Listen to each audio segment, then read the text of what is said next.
हम लोग इलेक्ट्रोकेमिस्ट्री के ऊपर कुछ प्रीवियस ईयर के क्वेश्चन हैं जो जेईई मेन के हैं वो हम स्टार्ट करेंगे। ठीक है, तो देखो करते हैं स्टार्ट इसको। फॉलोइंग हाइड्रोजन इलेक्ट्रोड के लिए to different pressure P1 and P2। यहाँ पर P1 दिया हुआ है, यहाँ पर P2। पहले इसकी रिएक्शन लिखो बेटा। ये आएगा आपके पास में, देखो यहाँ से यहाँ जाने के लिए आपके पास में आएगा, पहले एनोड वाली रिएक्शन लिख लेता हूँ बेटा। ये एनोड की रिएक्शन है बेटा, एनोड की है, H2 है वो जा रहा है H प्लस के अंदर। ठीक है, 2H प्लस में 2 इलेक्ट्रॉन को गेन करके ये नंबर 1 है। इसका प्रेशर है P1 दिया हुआ। ठीक है, अच्छा कैथोड की रिएक्शन अगर मैं बताता हूं कैथोड की, तो कैथोड के ऊपर क्या है आपके पास में 2H प्लस है, वो 2 इलेक्ट्रॉन को गेन करके जा रहे हैं H2 गैस के अंदर जिसका प्रेशर है P2। अगर मैं दोनों को ऐड करूंगा तो ये रिएक्शन कट जाएगी, तो यहाँ पर आएगा H2 P1 tends to H2 gas, ये आएगा P2 का। ठीक है बेटा, ठीक है ना, ये गैस है दोनों ही। ठीक है, अब हमारे पास नर्व्स इक्वेशन के अंदर इसको पुट कर देते हैं भाई। नर्व्स इक्वेशन क्या होती है भाई, ई सेल होता है, वो होता है ई नॉट सेल माइनस ये आएगा R T divide by N F, और लॉग बेस में ई, यहां पर आएगा प्रोडक्ट की कॉन्सेंट्रेशन डिवाइड बाई रिएक्टेंट की कॉन्सेंट्रेशन। ठीक है, तो बेटा यहां से ध्यान से देखो, हाइड्रोजन इलेक्ट्रोड है तो ई नोट सेल तो कितना हो गया, 0 हो गया भाई, 0 माइनस ये आ जाएगा आर टी, एन की वैल्यू 2 इलेक्ट्रॉन है यहाँ पर, तो ये आएगा 2F, और ये आएगा लॉग बेस में ई, प्रोडक्ट यहाँ पर है P2 डिवाइड बाई क्या आएगा, P1 आएगा। बट देखो ऑप्शन में माइनस में कोई भी नहीं है। ठीक है, तो ऑप्शन में माइनस में कोई नहीं है तो आपको क्या करना पड़ेगा, इसको कन्वर्ट कर लो पॉजिटिव में, तो ये आएगा R T divide by 2F log base में ई, ये आ जाएगा P1 डिवाइड बाई P2। तो आंसर बी है वो क्या हो जाएगा आपका, राइट हो जाएगा। ठीक है, which of the following reaction is possible at anode. अब एनोड पर वो पॉसिबल होगी जिसका क्या होगा भाई, ऑक्सीडेशन। ठीक है, तो यहां पर देखो ये है आपके पास में 0 से -1 में जा रहा है भाई, तो यहां पर क्या हो जाएगा भाई, रिडक्शन हो रहा है, ये फिजिबल नहीं होगी, पॉसिबल नहीं होगी। ठीक है, यहां पर देखो तो ये +1 से यहां पर +1 में ही है, ये 0 से -2 में जा रहा है, तो यहां पर ये इसका क्या हो रहा है भाई, रिडक्शन हो रहा है, ये भी फिजिबल नहीं है। यहां पर अगर बात की जाए तो ये +3 के अंदर, ठीक है, और ये यहां से इसके अंदर जा रही है +6 के अंदर, तो यहां पर ये ऑक्सीडेशन हो रहा है, ये फिजिबल है भाई, ये पॉसिबल है। क्यों है, क्योंकि यहां पर ऑक्सीडेशन हो रहा है। इसी तरीके से यहां पर +2 से +3 जा रहा है, तो ये भी पॉसिबल है। AIEEE 2002 में जब ये क्वेश्चन आया था तो आपके पास में दोनों ऑप्शन क्या थे, करेक्ट थे। ठीक है, और दोनों में से जिसने एक भी करेक्ट किया था उसको पूरा मार्क्स इसका मिला था। ठीक है बेटा, रिफाइनिंग ऑफ इम्प्योर कॉपर, क्या था, इम्प्योर कॉपर जिसमें जिंक की इम्प्योरिटीज है, ठीक है, is to be done by electrolysis. ठीक है, तो भाई इलेक्ट्रोलाइसिस के अंदर इस तरीके से आएगा बेटा, ध्यान से देखना इधर, इसके अंदर इस तरीके से आपके पास में एक इलेक्ट्रोड बनाया जाएगा, ये दूसरा इलेक्ट्रोड बनाया जाएगा। जो आपके पास में पॉजिटिव टर्मिनल होगा वो आपके पास में इम्प्योर कॉपर का होगा। ठीक है, और ये क्या होगा, प्योर कॉपर का होगा, जिसमें क्या होगा, धीरे धीरे करके ये इम्प्योर कॉपर सॉल्यूशन में आ जाएगा क्योंकि इसका ऑक्सीडेशन होगा। ठीक है, ये इम्प्योर कॉपर है, ये प्योर कॉपर का है।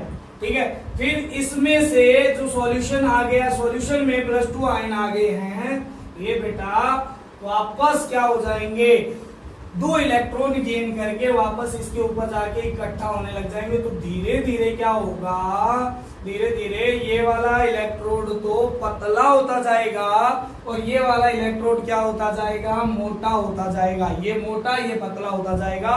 तो इम्प्योर का तो एनोड बनेगा और प्योर का क्या बनेगा, कैथोड। इम्प्योर का आपके पास में एनोड बनेगा, इम्प्योर कॉपर का एनोड, और प्योर का क्या बनेगा, कैथोड बनेगा। तो आपके पास ऑप्शन है वो आ गया सी वाला, आप बोलो बेटा, इसके अंदर ये वाला एनोड है बेटा, है ना, तो ये एनोड हो गया बेटा, ई एनोड आ गया ये, ठीक है, और ये क्या हो गया बेटा, कैथोड, तो ये ई कैथोड हो गया। अब बहुत से बच्चे ये सोच रहे होंगे कि सर यहाँ पर एक इलेक्ट्रॉन, यहाँ पर दो इलेक्ट्रॉन है, तो उसको डबल करके ऐड करूं। बेटा डबल करके ऐड करने के लिए रिएक्शन बनेगी। हमें जब हम क्या करते हैं, ई नॉट सेल निकालते हैं, तो उसमें कोई रिएक्शन पूछते हैं क्या हमसे, किसी भी टाइप की, हमें किसी भी टाइप की रिएक्शन पूछते ही नहीं है। तो डायरेक्टली क्या आएगा, ई सेल आएगा, वो क्या आएगा भाई, ई कैथोड माइनस ई एनोड आएगा। तो ई कैथोड कितना है भाई, वाई है, ये कितना है, माइनस एक्स है, ये वोल्ट में आ जाएगा, वाई माइनस एक्स, यानी सी आपका आंसर। चलो नेक्स्ट, क्या दिया हुआ है, दो इलेक्ट्रॉन का क्या हो रहा है, ट्रांसफर हो रहा है, एन की वैल्यू तो 2 दे दी बेटा, ठीक है, और यहां पर स्टैंडर्ड ईएमएफ ई नोट भी दे दिया बेटा, 0.295 दे दिया। इक्विलिब्रियम है, तो इक्विलिब्रियम कांस्टेंट तभी निकलेगा जब ई सेल क्या होगा, 0 होगा, ठीक है। तो हमारे पास नर्स इक्वेशन हो जाएगी, E naught cell is equal to क्या हो जाएगा,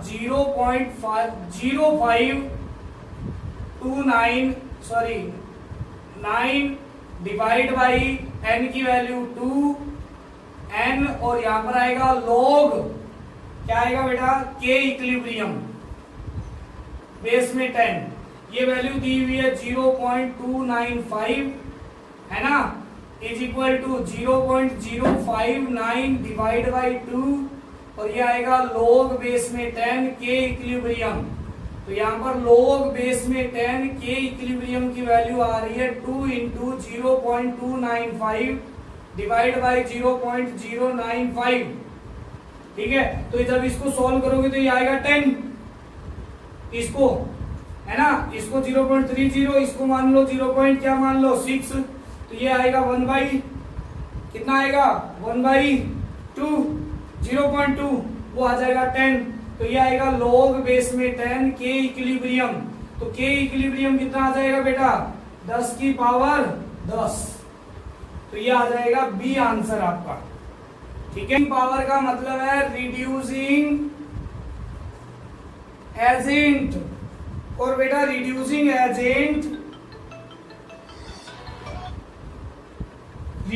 एजेंट वो होता है, एजेंट होता है, वो क्या होता है, हमने पढ़ा था, रिड्यूसिंग एजेंट वो होता है जिसका एसआरपी क्या होता है, कम होता है। अब सबसे कम कौन सा है, तो -3.0 वोल्ट, फिर आएगा ये बी हो गया, ये सी हो गया, और ये ए हो गया, तो आंसर क्या हो जाएगा, सी आ जाएगा, ठीक है बेटा। इधर ये रिएक्शन दी हुई है, इसके अंदर अगर मैं Q की वैल्यू निकालता हूं तो आएगा Zn+2 की कॉन्सेंट्रेशन डिवाइड बाई Cu+2 की कॉन्सेंट्रेशन, जो है 1 डिवाइड बाई 0.1, जो आएगी 10 के बराबर।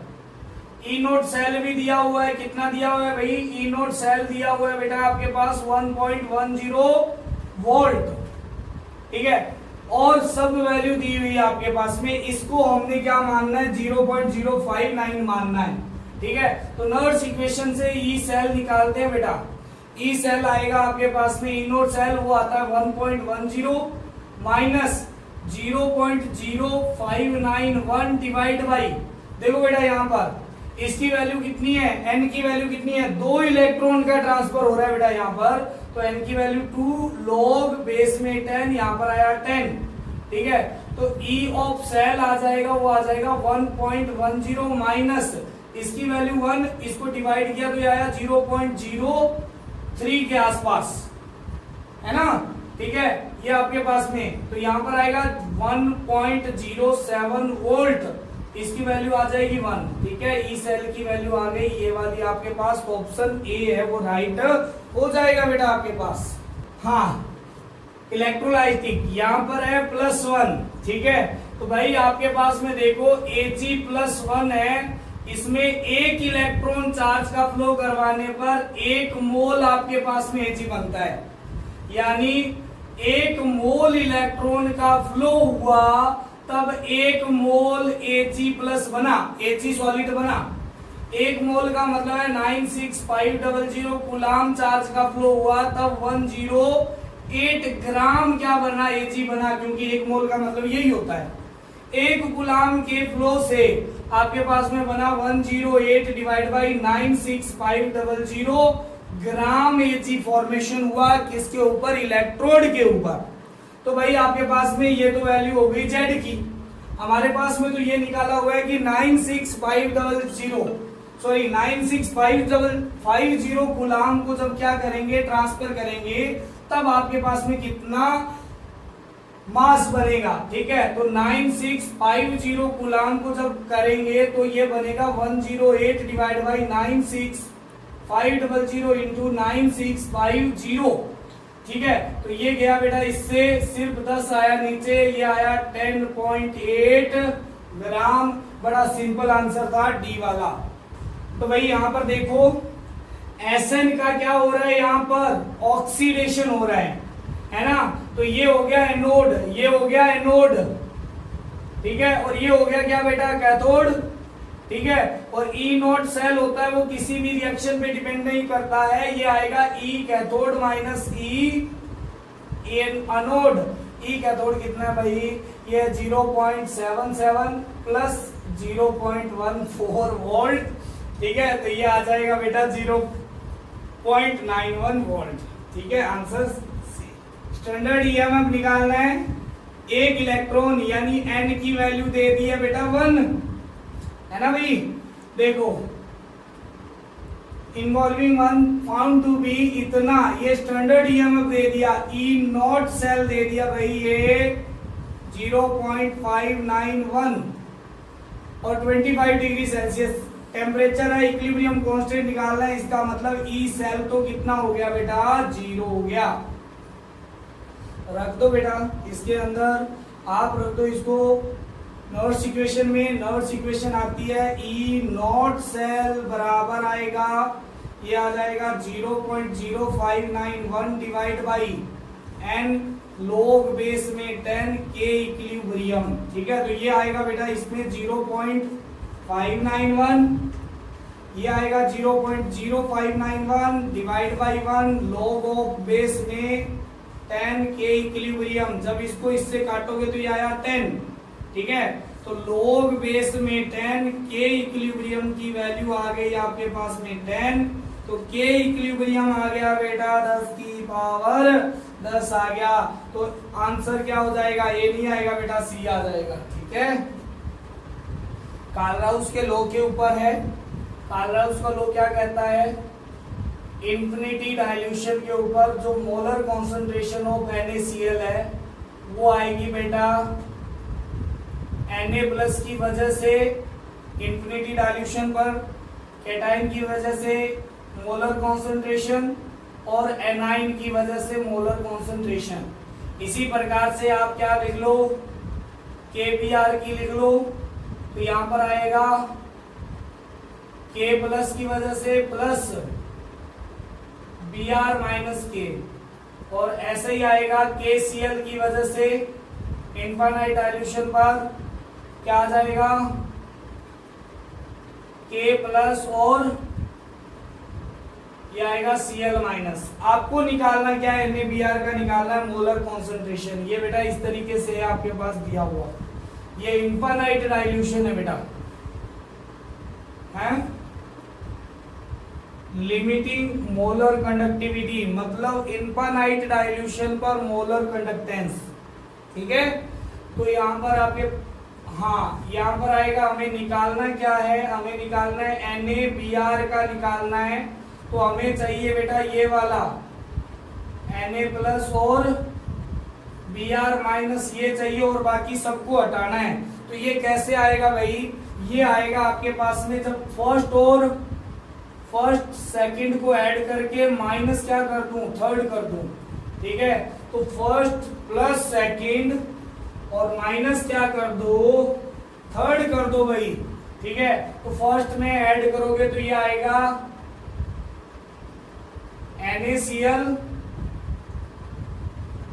KBr, और माइनस में क्या आएगा KCl, ये आ जाएगा। इनको ऐड करोगे तो ये इससे क्या हो जाएगा, कैंसल आउट, क्योंकि ये प्लस का ये माइनस का, ये प्लस का ये माइनस का, ये भी कैंसल ये भी कैंसल, बचेंगे ये दोनों जो किसके इक्वल है, NaBr के इक्वल है भाई।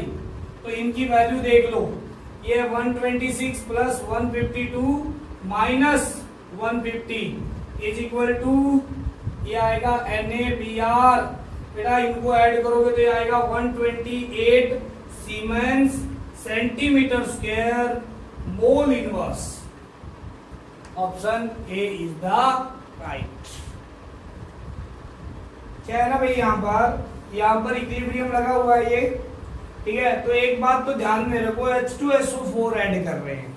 अब H2SO4 ऐड कर रहे हैं तो क्या होगा भाई, यहाँ पर इसकी कॉन्सेंट्रेशन बढ़ेगी, है ना। और ली चैटरले प्रिंसिपल ये कहता है अपने को कि अगर रिएक्टेंट की बढ़ाओगे तो प्रोडक्ट साइड इक्विलिब्रियम शिफ्ट हो जाएगा, और प्रोडक्ट की बढ़ाओगे तो रिएक्टेंट की साइड यानी बैकवर्ड डायरेक्शन में शिफ्ट हो जाएगा, ठीक है। तो यहां से आपके पास में क्या हो जाएगा, इसकी यानी इक्विलिब्रियम है वो क्या हो जाएगा, शिफ्ट इन राइट डायरेक्शन, इस डायरेक्शन में शिफ्ट हो जाएगा। तो पहले तो ये वाला काट दो और ये वाला काट दो। अब दूसरी बात कहता है कि E की वैल्यू में क्या चेंजेस आएगा, तो E के अंदर देखोगे आप तो यहां पर देखो बेटा, E सेल आप निकालोगे तो वो आएगा E नोट सेल, ठीक है, minus RT divide by NF, यहां पर आएगा ln E, यहां पर आएगा प्रोडक्ट Zn प्लस 2, है ना, Zn प्लस 2 की कॉन्सेंट्रेशन डिवाइड बाई ये आएगा H प्लस की कॉन्सेंट्रेशन, ठीक है। अब इसको बढ़ाओगे आप, ठीक है, इसको बढ़ाओगे आप, Zn प्लस 2 को बढ़ाओगे आप तो क्या होगा आपके पास में, इसकी वैल्यू कम होगी, इसकी वैल्यू कम होगी तो ये सेल क्या हो जाएगा, बढ़ जाएगा। तो C is the right answer, ठीक है। देखो भाई यहां पर 1000 डिग्री सेल्सियस के ऊपर फर्निश्ड किया जाता है मेटल को, इलेक्ट्रोड की रिएक्शन ये है। तो यहां पर क्या होगा बेटा, Al+3 है वो 3 इलेक्ट्रॉन गेन करके एल्यूमिनियम डाल रहा है, इसका मतलब 3 फैरेड इलेक्ट्रिसिटी पास करवाने पर एक आपके पास में क्या बन रहा है, 1 मोल आपके पास में एल्यूमिनियम बन रहा है, यानी 3 फैरेड इलेक्ट्रिसिटी से 27 ग्राम एल्यूमिनियम बन रहा है। आपको बनाना कितना है, इतना, ठीक है। यानी अगर हम ये बोलेंगे 27 ग्राम एल्यूमिनियम प्रोड्यूस करने के लिए इलेक्ट्रिसिटी है 3 फैरेड की रिक्वायरमेंट, ठीक है। तो 1 ग्राम के लिए कितना हो गया बेटा, 3/27 फैरेड इलेक्ट्रिसिटी की जरूरत पड़ेगी आपको, ठीक है। आपको कितना बनाना है भाई, इतना बनाना है, इसका मतलब है 5120 ग्राम एल्यूमिनियम। तो इतना बनाने के लिए 5120 ग्राम बनाने के लिए 3/27 इंटू 5120 फैरेड में चाहिए, ठीक है। तो ये आया 1, ये आया 9, ठीक है। तो यहां पर देखो इसको करो तो ये आएगा आपके पास में कितना आएगा, 5 45 6 2, ये आएगा आपके पास में 69 के आसपास, ठीक है। तो इतनी फैरेड चाहिए, 569 फैरेड इलेक्ट्रिसिटी चाहिए। तो आप इसको कर दो 569 इंटू 96500 कूलाम। जब इसको सॉल्व करोगे तो आपके पास में लगभग आपके पास में P वाला आंसर आएगा। यहाँ पर इसमें HOAC की वैल्यू निकालनी है तो वो देख लो जिसमें H भी है और OAC भी है। तो बेटा H भी है और OAC इसमें भी है, तो इन दोनों को तो ऐड कर दो, ठीक है।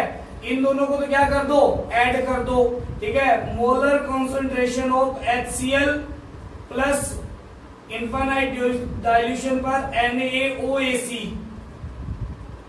है ना, इनको तो ऐड किया, है ना। अब Cl को हटाना है और Na को हटाना है, तो वो देखो जिसमें Cl भी है और Na भी है, तो ये वाला करना पड़ेगा। तो माइनस में क्या कर दिया, इनफाइनाइट सॉल्यूशन पर NaCl कर दिया बेटा।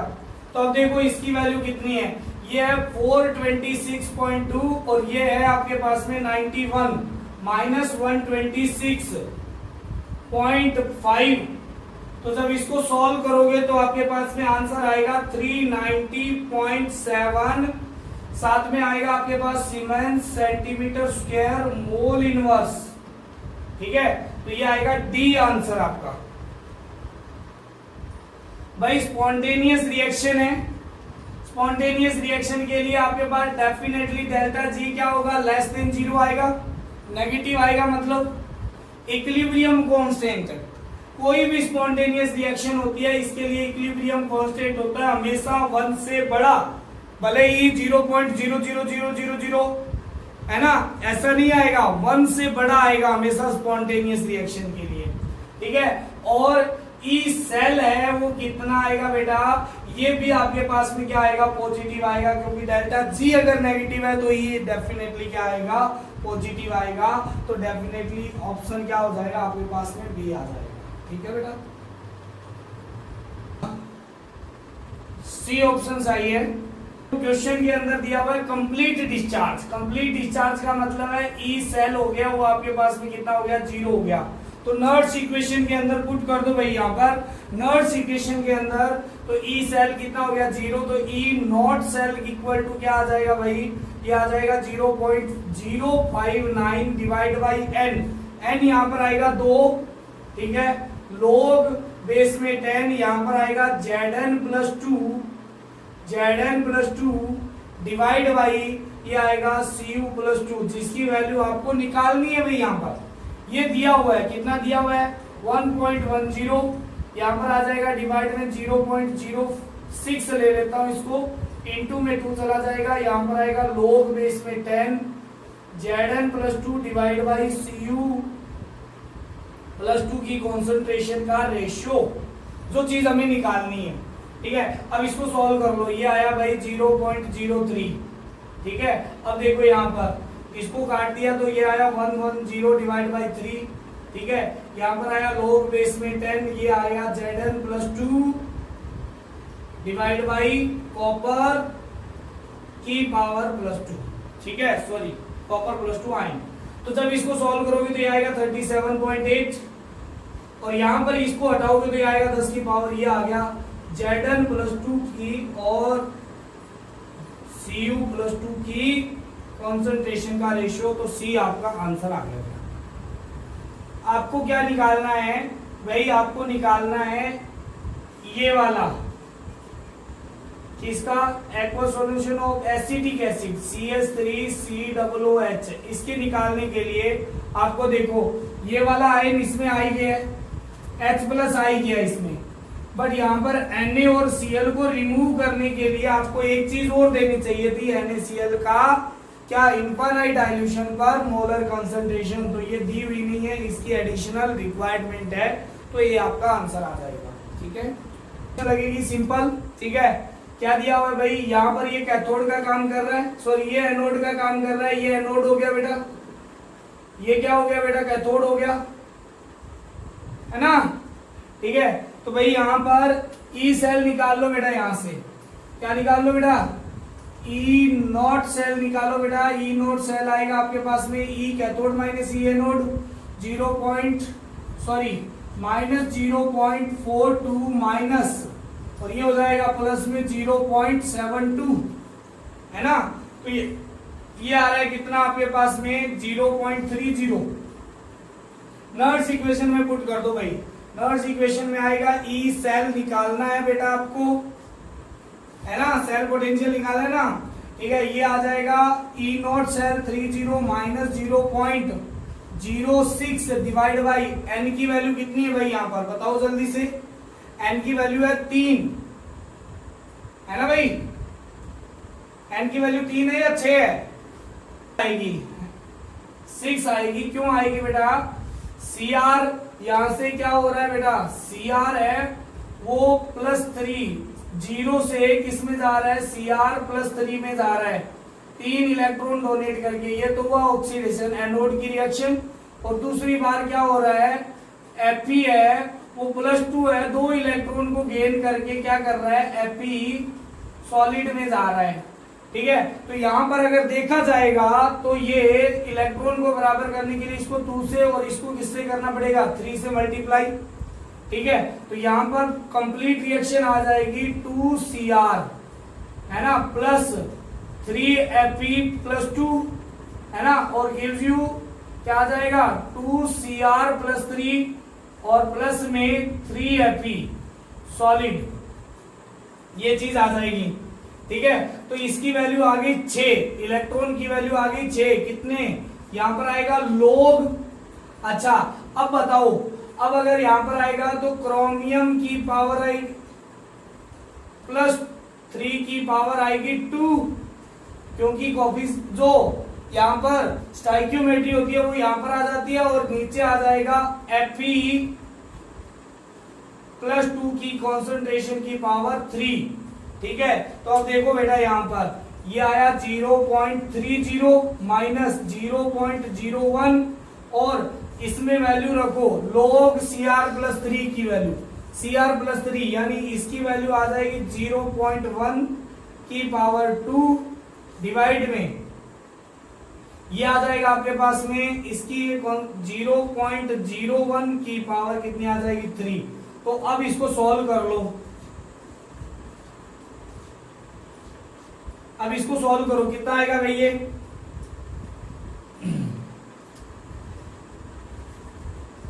10 की पावर 4 बार आएगा 0.30 माइनस 0.04 ये आएगा 0.26 वोल्ट, डी आपका आंसर। ठीक है ना, ये इनके स्टैंडर्ड रिडक्शन पोटेंशियल दिए हुए हैं। ठीक है, तो भाई उसका ये स्टैंडर्ड रिडक्शन पोटेंशियल दिया हुआ बेटा, यहां पर देखा जाए तो इसका रिडक्शन पोटेंशियल सबसे कम है, इसका सबसे कम है, इसका मतलब ये तो डेफिनेटली किसकी तरह काम करेगा भाई, ये सिर्फ काम करेगा एज ए ऑक्सीडाइजिंग एजेंट। तो ऑक्सीडाइजिंग एजेंट के अंदर ये हो रहा है यहाँ पर, तो XZN होगा। अब देखो XZN है क्या यहाँ पर कहीं पर भी, एक के अंदर है ना, और Y क्या होगा आपके पास में निकल, तो ये ऑप्शन हो जाएगा आपका। ठीक है, दूसरा ये भी हो सकता है आपके पास में कि आपके पास में Fe काम करे किसकी तरह, Fe काम करे एनोड की तरह, यानी X क्या हो जाएगा, Fe हो सकता है और Y हो सकता है, यहां पर निकल भी हो सकता है, ये भी हो सकता है अगर है तो, है ना। तो यहां पर ऐसा कोई ऑप्शन नहीं है, ऐसा कोई ऑप्शन नहीं है, तो सिर्फ आपके पास में सी ही आंसर आपका आएगा। ठीक है, यहां पर इनके आपके पास में इलेक्ट्रोड पोटेंशियल दिए हुए, कौन सा, रिडक्शन पोटेंशियल पूछा हुआ है, स्ट्रॉन्गेस्ट ऑक्सीडाइजिंग एजेंट, तो ऑक्सीडाइजिंग एजेंट की बात कर रहा हूं।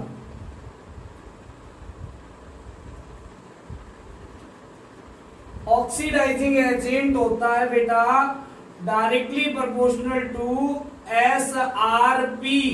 बेटा ये वो होता है जो खुद क्या हो जाता है, ऑक्सीडाइज ना होके खुद रिड्यूस होके दूसरे को ऑक्सीडाइज करवाता है, उसे ऑक्सीडाइजिंग एजेंट बोलते हैं बेटा। ठीक है, तो जिसका SRP सबसे ज्यादा, SRP MnO4- का सबसे ज्यादा है, तो बी वाला आपका आंसर आ जाएगा। तो भाई यहां पर इसका आंसर आएगा डी, क्योंकि कैल्शियम का इलेक्ट्रोलाइसिस पॉसिबल नहीं। ठीक है भाई, हाँ इसके अंदर 0.2 मोलर सॉल्यूशन है ना, इसके बाद में इसकी इलेक्ट्रोलाइट का रेजिस्टेंस दिया हुआ है। ठीक है, तो आर दिया हुआ है बेटा, आर दिया हुआ है 50 ओम।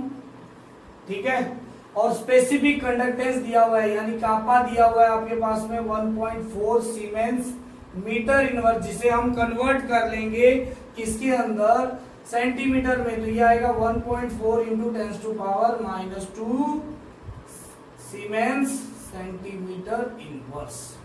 ठीक है, तो चलो यहां पर देखो आपके पास में नेक्स्ट क्या होगा। ठीक है, इससे हम सेल कांस्टेंट निकाल देते हैं, क्योंकि कापा होता है वो होता है G into G star, conductance into cell constant. ये वैल्यू है 1.4 इंटू 10⁻⁻2 और g का मतलब होता है 1/r और r की वैल्यू दी हुई है तो ये 1/50 और इंटू में आया g स्टार। यहां से g स्टार की वैल्यू निकालो, इधर मल्टीप्लाई करो भाई, ये आएगा 0.7 सेंटीमीटर इनवर्स। ठीक है, अब इसी सेल के अंदर दूसरा सॉल्यूशन सेम इलेक्ट्रोलाइट भर दिया गया जिसका इतना रेजिस्टेंस आया। ठीक है, तो स्पेसिफिक कंडक्टिविटी कंडक्टिविटी है कापा है वो चेंज हो जाएगा बट सेल कांस्टेंट चेंज नहीं होगा। तो इस बार कापा 2 निकालना है G इंटू जी स्टार और G स्टार सेम है, G है वो फिर 1/r है जिसका आपके पास में क्या है कंडक्टेंस दी हुई है। तो कापा 2 की वैल्यू आ जाएगी 0.7, ये G स्टार आ गया, डिवाइड बाई G की वैल्यू आ जाएगी 1/r यानी 280 आ गया। तो ये आ गया 1/400 सीमेंस सेंटीमीटर इनवर्स। ठीक है, अब आपके पास में इसकी मोलर कंडक्टिविटी निकालनी है भाई, आपको निकालना है मोलर कंडक्टिविटी। ये आएगा कापा 2 इंटू 1000 डिवाइड बाई आपके पास में मोलरिटी। तो ये देखो ये आया 1/400 इंटू 1000 डिवाइड बाई 0.5 मोलर, क्योंकि इसकी कॉन्सेंट्रेशन दी हुई है। तो जब इसको करोगे तो ये आएगा 5 siemens centimetre square mole inverse. ठीक है, बट हमारे पास में आंसर है किसमें, मीटर स्क्वायर में। ठीक है, तो इसको मीटर स्क्वायर में चेंज करोगे तो 5 into 10⁻⁻4 siemens metre square mole inverse आएगा। तो आंसर आ जाएगा आपके पास में सी वाला। ठीक है, हाँ, equivalent conductance of NaCl at at concentration C and infinite dilution ये है। तो कौन सा करेक्ट रिलेशनशिप है भाई, दो टाइप के करेक्ट रिलेशनशिप होते हैं। एक तो डीबे और कल ओन सागर ने दिया था कि ये कहा था कि इनफाइनाइट डाइल्यूशन पर equivalent conductance is equal to given concentration पर इक्विवेलेंट कंडक्टेंस इनफाइनाइट डाइल्यूशन पर equivalent conductance minus constant b√c और एक आपके पास में होता है alpha is equal to equivalent conductance at given concentration divide by infinite dilution पर इक्विवेलेंट कंडक्टेंस। ठीक है, तो इसमें ऑप्शन के अंदर आपके पास में यही आएगा। ठीक है, चलो ऑप्शन देखते हैं इसकी क्या है। ये वाला इसके ऑप्शन है तो आपके पास में ऑप्शन आ जाएगा आपके पास में ए वाला सही आंसर हो जाएगा। ये इसके अंदर दिया हुआ नहीं है तो ये ठीक है। हाँ, इस क्वेश्चन में देखो भाई यहाँ पर ये दिया हुआ है, इस इक्वेशन को थोड़ा तोड़ के लिख लेते हैं, है ना। क्या दिया हुआ है, इसको लिख सकते हैं mn प्लस 2mn प्लस 2 से जा रहा है mn और 2mn प्लस 3 में। अब देखो यहाँ पर ये हो रहा है आपके पास में ऑक्सीडेशन, यानी ये काम करेगा एज एनोड का। ठीक है, और इसका हो रहा है रिडक्शन तो ये काम करेगा कैथोड का। ठीक है, अब एक बात बताओ, ई नॉट सेल होगा वो क्या होगा आपके पास में, ई कैथोड माइनस ई एनोड होगा। ई कैथोड कितना है भाई, ये है -1.18 माइनस ये कितना है भाई 1.51, तो इसको करोगे तो ये आएगा -2.69 वोल्ट। तो भाई ये तो आ गया आंसर इसका। बट रिएक्शन होगी या नहीं होगी, तो भाई जब भी स्पॉन्टेनियस रिएक्शन होती है तो उसके लिए ई नोट सेल होता है वो ग्रेटर देन 0 आता है, बट यहाँ पर नेगेटिव आ रहा है तो रिएक्शन विल नॉट अकर। ठीक है, तो ऑप्शन कौन सा आ जाएगा भाई आपके पास में, सी आ जाएगा। ठीक है, हाँ, अब देखो यहाँ पर क्वेश्चन क्या है, 2 फैरेड इलेक्ट्रिसिटी पास करवाने पर किसके सॉल्यूशन से, Cu+2 के सॉल्यूशन से, कॉपर सल्फेट के सॉल्यूशन से, तो आपको बताना है मास ऑफ कॉपर डिपॉजिट। देखो बेटा यहाँ पर कॉपर +2 2 इलेक्ट्रॉन गेन करके किसमें जाएगा भाई, Cu सॉलिड में जाएगा। इसका मतलब 2 फैरेड यानी 2 मोल इलेक्ट्रॉन ट्रांसफर करने पर 1 मोल क्या बनेगा, ये बनेगा यानी 2 फैरेड। मोल, 1 मोल इलेक्ट्रॉन मतलब 1 फेरेड, तो 2 मोल का मतलब 2 फेरेड इलेक्ट्रोड करने पर 63.5 ग्राम, क्योंकि ये इसका क्या होता है मोलर मास, तो डी आपका क्या आ जाएगा, सही आंसर आ जाएगा। Question number 27,